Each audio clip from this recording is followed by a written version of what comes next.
যারা এই দেশটাকে আবার প্রতি বিপ্লবের স্বপ্ন দেখে তাদের দোসররাই মূলত আলেমুল আমাদের উপরে আক্রমণ করছে। তৌহিদি জনতা এ পর্যায়ে বক্তব্য রাখার জন্য অনুরোধ করছি উলামাদের প্রিয় সংগঠন বাংলাদেশ উলামা পরিষদের সম্মানিত জেলা আমির জেলা সভাপতি হযরত মাওলানা জাকিরুল ইসলাম খান বক্তব্য রাখছেন।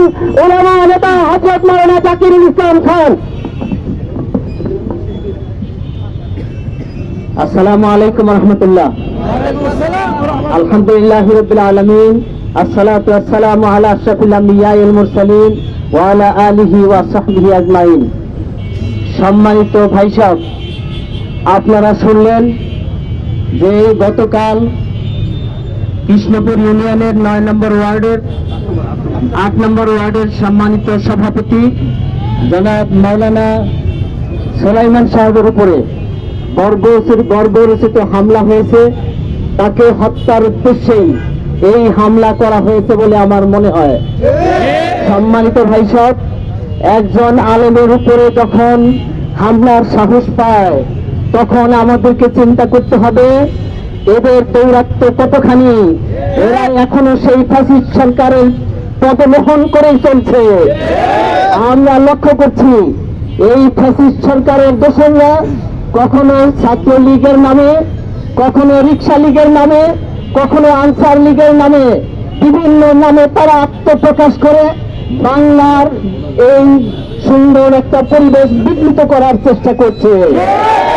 আমরা ব্যর্থহীন কণ্ঠে বলে দিতে চাই এই দেশ শান্তিময় মানুষের দেশ।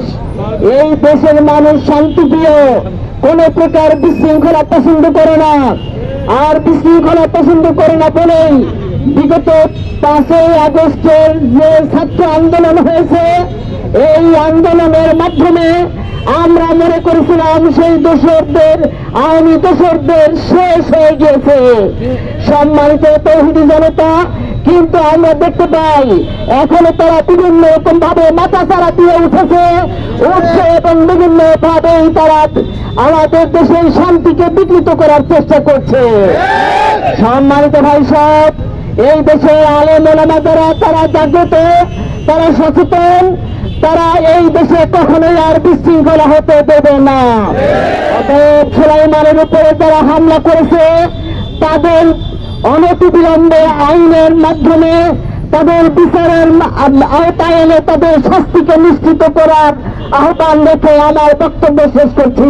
আসসালামু আলাইকুম ওয়া রাহমাতুল্লাহ। আমার ভাই আহত কেন?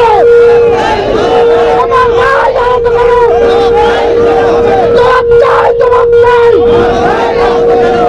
সংগ্রামী তৌহিদি জনতা,